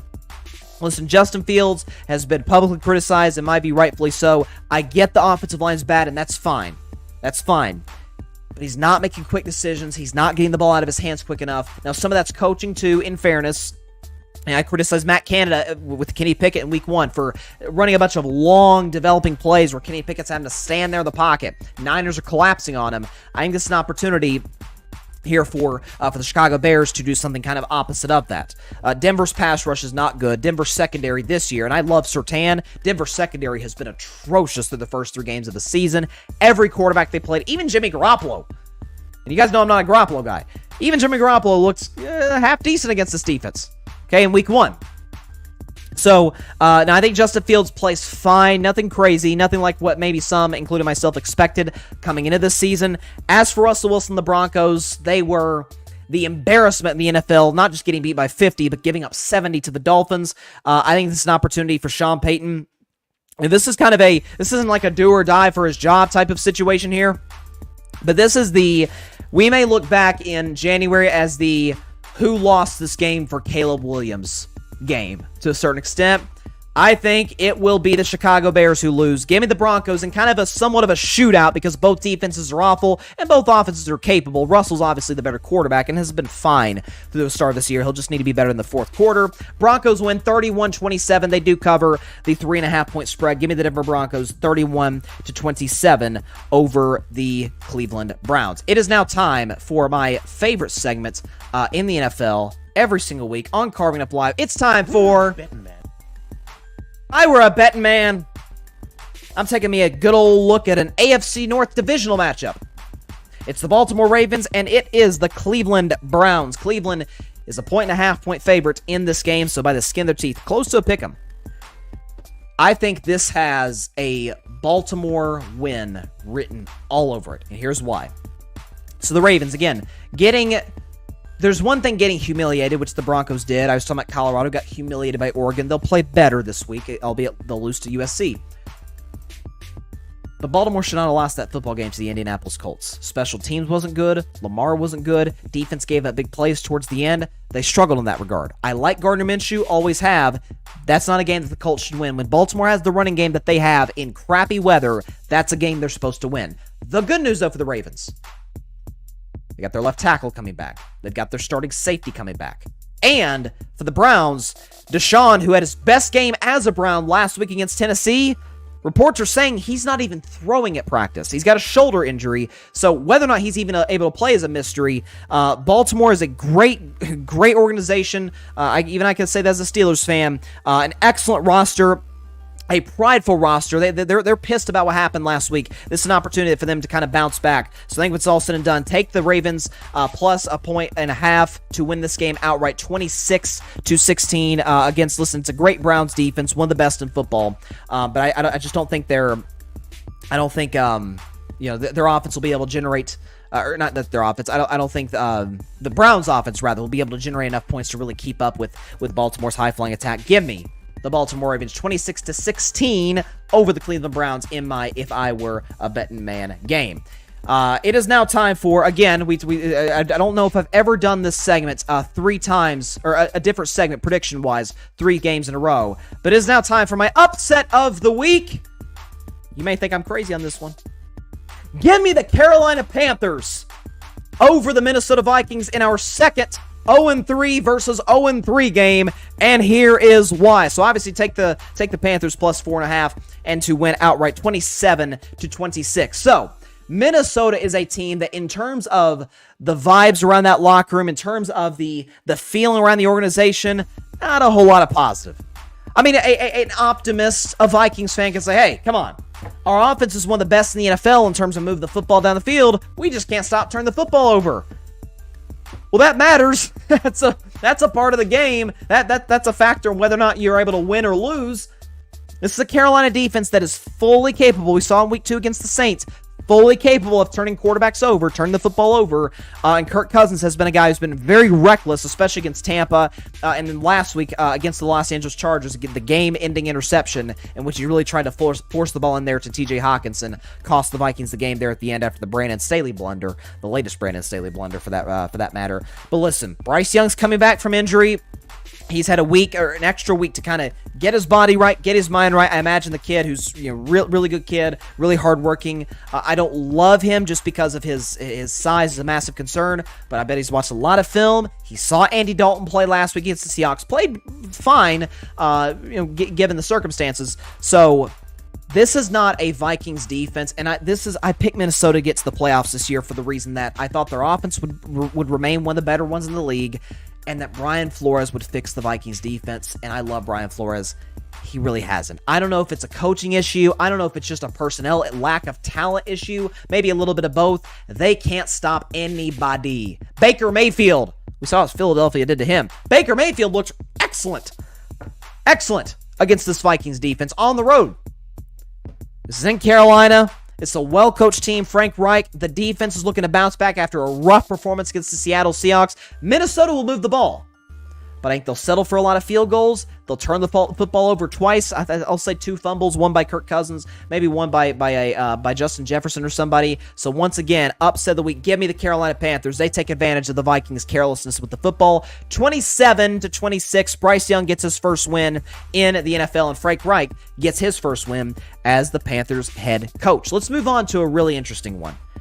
This one is teeter-tottered between one team being favored by 1 to right now it's even. Actually, no, never mind. The road team's favored by a point. It's the Los Angeles Rams and the Indianapolis Colts. Rams right now, and this has fluctuated throughout the week, are a 1-point favorite. So, I'm looking at this one saying, okay, the Rams, it's a short week. They're coming off of a rough road loss to the team they beat in the Super Bowl not too long ago, the Cincinnati Bengals. What was just odd about Los Angeles is they'd run the football so effectively, and with a struggling Matt Stafford and a struggling receiving core, and frankly a struggling pass-blocking offensive line, they totally went away from it. It was very strange. So I think this is an opportunity to kind of bounce back in that regard, except for the fact Anthony Richardson's back this week for the Colts, and the limited action he got before the concussion, the first game against the Jacksonville Jaguars and the second game against Houston, man, no rookie quarterback, including C.J. Stroud, who's looked really good. No rookie quarterback has looked as comfortable in a new system in the NFL than Anthony Richardson has through this point of the season. I simply don't think this is a Rams secondary that can stop the passing game in Indianapolis, which looked pretty good last week against a very good Ravens secondary with Gardner Minshew. I think they'll expose the Rams in the running game with Anthony Richardson. I think this is going to be the Week 5 discussion, so starting on Monday, is going to be centered around, hey, Indianapolis may be a little bit better than we think. Give me the Colts pretty easily. 31-20. So take the Colts plus a point, minus a point. It depends. Again, the line has just went all over the place throughout the week. So take the Colts. It may be a pick'em game, by kickoff, but give me the Colts 31-20 over the Los Angeles Rams in this matchup to get to a very surprising 3-1 and leading the AFC South. I like Shane Steichen a lot. The coaching hire, I grew to like Anthony Richardson as a talent, as a prospect. They may be even further along than I thought they were this season. So props to Colts. I think they get the W, 31-20 over the LA Rams. Moving on to an NFC South matchup. You got the Tampa Bay Buccaneers and the New Orleans Saints. Saints are a 3-point favorite, which you know what that means. It is a pick'em game if it were a neutral site. But it's not a neutral site. It's at the Superdome in New Orleans, one of the loudest venues in football. Here's what I'm looking at. So, no Derek Carr. I shouldn't say no Derek Carr. It's unlikely, at least from what I'm gathering, that Derek Carr is going to play this game. He, of course, injured his shoulder against the Green Bay Packers. Jameis Winston came in, was fine, moved the ball, but was not able to put up any points against that Packers defense in Lambeau. So you get an opportunity to come back home cooking. You're obviously very comfortable in the Superdome. You got Tampa Bay coming in off a short week, and they are reeling, man. They're struggling, coming off that brutal loss to the Philadelphia Eagles, in which they got completely manhandled up front. This is a Saints defensive line that can do the exact same. I think Baker's going to be running for his life a lot. As for Jameis Winston, he's playing his former team. Of course, the Bucs drafted him number 1 back in 2015 out of Florida State. There were a lot of picks, a lot of bad picks, didn't pan out into what they thought he'd be, and then they signed some guy named Tom Brady and had a lot of success, won a Super Bowl with him, and Jameis has been in New Orleans ever since. He gets an opportunity to start against his old team. Tampa's defense is fine. They haven't really played that many great quarterbacks. Jameis certainly does not qualify as that, but he's got the weapons. Olave, Thomas, Alvin Kamara comes back this week, so I think it's just going to be too much for the Tampa Bay Bucks. Give me, if we have give me the New Orleans Saints to win this game 22-17 to cover the 3-point spread. New Orleans wins without Derek Carr. I don't think Derek Carr is going to play this game. 22-17 Saints over the Buccaneers. Here's a fascinating one. We got another divisional matchup here. You've got the Washington Commanders, our buddy Parnell, Commanders Demand, here on the grid. Check it out. The Washington Commanders and the Philadelphia Eagles. Eagles, ladies and gentlemen, a big favorite at home. -9. -9 Philadelphia's, okay? So they are, a lot of folks I saw have kind of changed their Super Bowl pick this week. Hey, Philadelphia's going to win it all. Which, me personally, you guys know, pick integrity is near and dear to my heart. To me, when you make a pick, doggone it, you stick with the pick, you live and die by the pick. That's why I didn't officially change my Super Bowl pick last year when the team I picked to win it all, the Broncos, well, they hit the wall pretty quickly. The point is, though, see a lot of people switch their pick to Philadelphia, and they've got good reason to, because they are the best team in football when it comes to beating you up front at the line of scrimmage on the offensive line and on the defensive line. They showcased that once again against the Tampa Bay Buccaneers, and props to them for doing so. Here's my concern, though. Washington's defensive line, they certainly didn't show it, and that was my upset of the week. I was badly wrong on that one against Buffalo. Embarrassing home performance by the Commanders. This is an opportunity. Again, we talk about it we sometimes don't give this enough credit for humiliation. Now, it wasn't like on a national stage. It wasn't on Sunday or Monday Night Football. It wasn't against a team that they should have beaten. No, they played Buffalo. Buffalo is an objectively better team than Washington today. However, you've heard Eric Bieniemy, he's proven thus far an excellent offensive coordinator with Washington. Certainly was the first 2 games of the season. Eric Bieniemy's talking about, hey, this was an embarrassing performance. Sam Howell was awful against the Buffalo Bills. They've still got the weapons. They've still got a good offensive line, which is going to have to be good against the likes of Philadelphia's defensive line, which can get to the quarterback, stop the run the whole bit. I will take Philadelphia to win. And Jalen Hurts, by the way, to have his best game of the year thus far. Obviously, Washington did upset Philly, handed them their first loss of the year last year on Monday Night Football. But that said, I will take Philadelphia to win, but 9 points is a lot. Divisional familiarity is a real thing. 9 points is a lot. Washington's not a bunch of bums now. Okay? Philadelphia may be the best team. I don't think they're the best team in the NFC, but they may be. I don't know. We'll find out as time goes on. But 9 points a lot. Give me Commanders plus. Give me the Commanders plus 9. But Philly to win outright, 27-24. Last game in the 1 o'clock window, the Cincinnati Bengals and the Tennessee Titans. This is an interesting one. So Cincinnati is a 2.5 point favorite in this game. This was almost my if I were a Bettin Man game because the fact, look, Cincinnati's coming off of a underwhelming performance offensively against what I don't think is that good of a Rams defense. Even with Aaron Donald, that good of a Rams defense.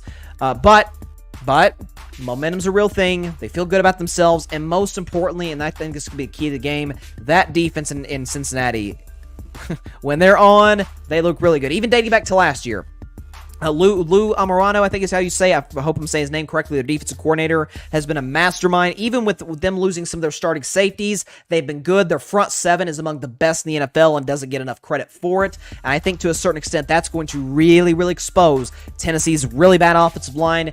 They can't generate anything positive outside of a deep ball to DeAndre Hopkins every once in a while. The Tennessee Titans can at least. Derrick Henry looks like he's listen. A lot of carries takes a toll on your body at that position especially, so it's really hurt Derrick Henry's production in a big way. So this is almost my if I were a Bettin Man game. Give me the Cincinnati Bengals to win relatively comfortably, 25-10 over the Tennessee Titans. Again, Tennessee just can't do anything offensively. Cincinnati hasn't to this point, but the ceiling is much higher with the Bengals on the offensive side of the ball, and certainly defensively. I think they're going to hold Tennessee hostage and keep them going in terms of their offensive woes. Give me the Bengals 25-10 over the Tennessee Titans. Moving on to the afternoon slate of games, at least if you're on the East Coast. It's in a lot of divisional matchups I'm noticing this week. AFC West matchup, Las Vegas Raiders.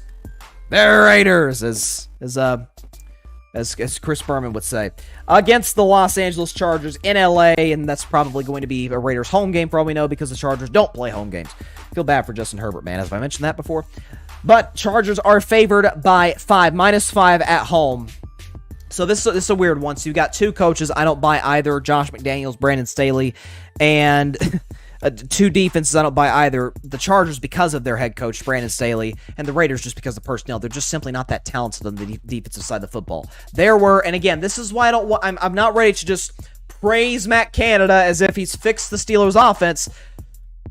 Pittsburgh's offense should look good against a bad Raiders defense. They've been that's why I'm so concerned about Denver and the Broncos from the get-go of this season, because of the fact that they looked below average against that Raiders defense to start the year. We know that the stat that they have not been a top 19 defense back to the days of Derek Carr. They cannot get that side of the football corrected.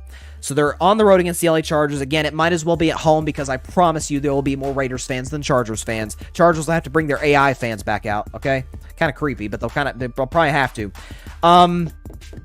Here's the big factor, though. Raiders are not going to have Jimmy Garoppolo for the game. You guys know I've never been a big Jimmy G guy, but he is solid. He is capable, if everything is right around him, to make plays, to make big-time throws. And he did to a certain extent in the fourth quarter against my Steelers last week, but just wasn't able to get it done there at the end. Josh Jacobs was completely shut down against Pittsburgh last week. I think he'll have a bigger game this week, but I believe, if I'm not mistaken, I think Aiden O'Connell, the rookie out of Purdue, looks like he's going to be the guy making the start against the Chargers.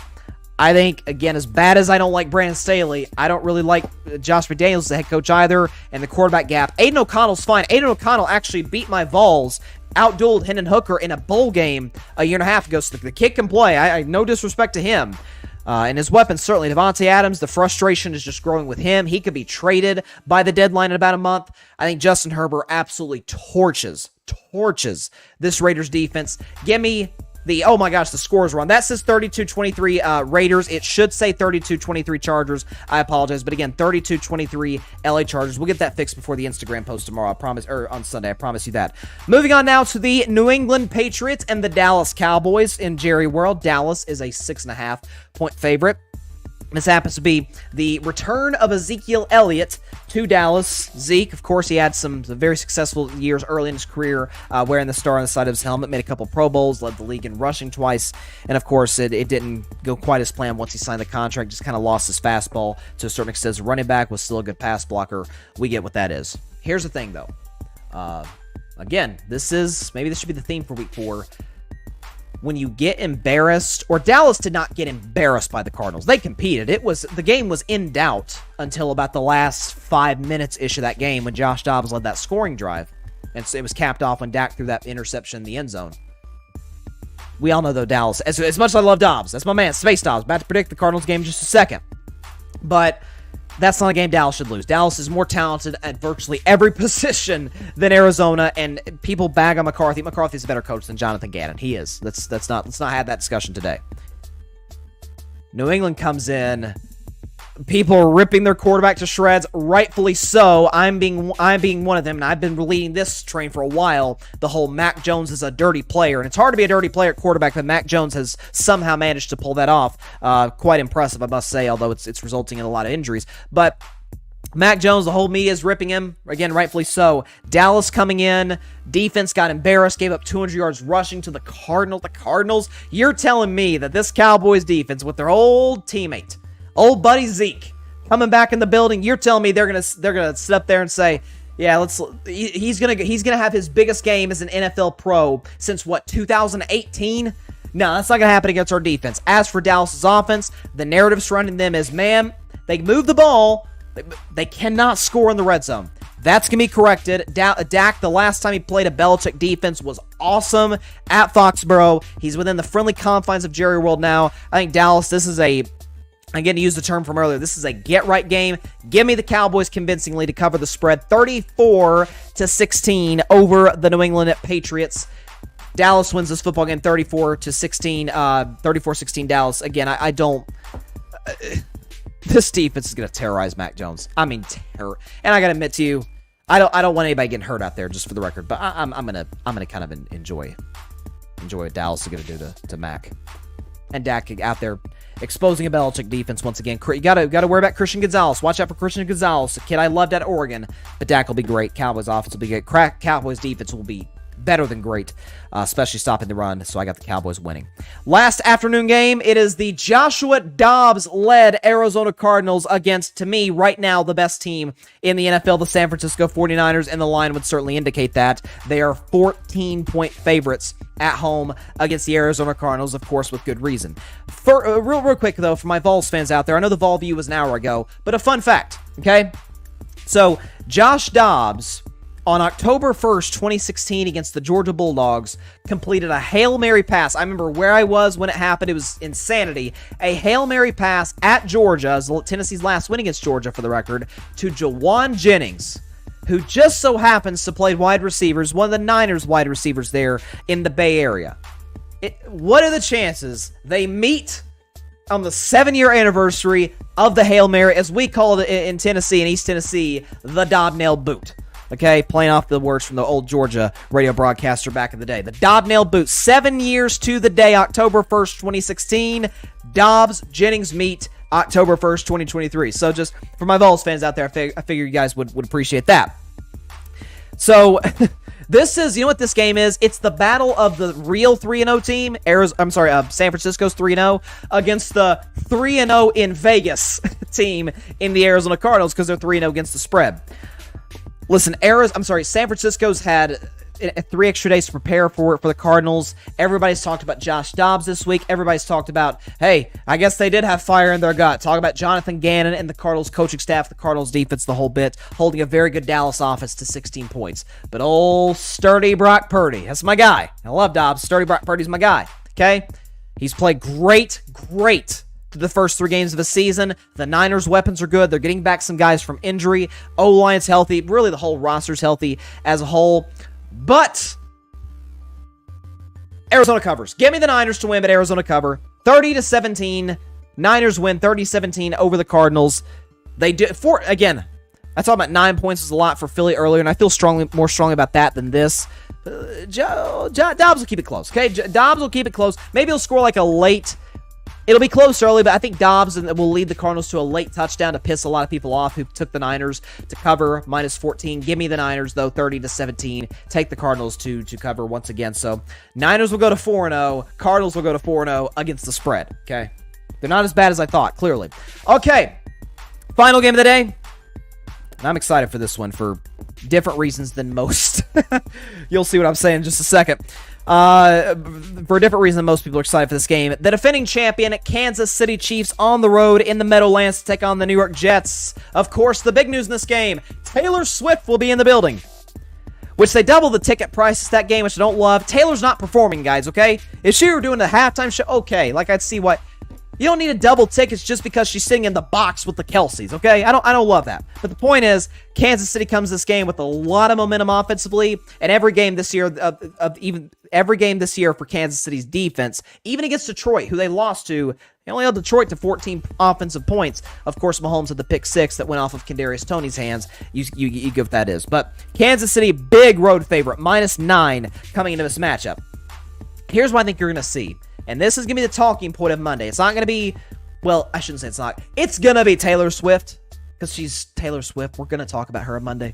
We're talking about her all season. We're going to talk about her for the rest of the time because she's Taylor Swift. And I think Kelsey will get a couple touchdowns for Taylor, okay? So Kelsey gets a couple touchdowns. The Swifties go crazy, okay? But here's what I think is going to be the story on Monday, though. Kansas City is going to run wild offensively. I know the Jets' defense is good, and the Jets' defense... No, they're good. You know what I think is going to happen? I think this is a mutiny brewing. I really believe that. The Jets defense knows how good they are. The Jets defense knows, as I mentioned all week, and I mentioned on Carving Up the Context on Wednesday, the Jets defense, we have to play perfect just to have a chance to win this game. Or any game, because Zach Wilson, who's not an NFL quarterback, is our quarterback. I think you're going to see the Jets defense, I'm dead serious when I say this, formally protest the organization continuing to stick with Zach Wilson and with respect to Trevor Siemian and refusing to sign a legitimate quarterback, even a legitimate backup. Siemian's fine. Siemian can't get this team to playoffs. This is a team that's good enough with competent quarterback play to get to the playoffs. Even sitting here at 1-2, even at, spoiler alert, 1-3, which I think they will be, obviously, against the Chiefs.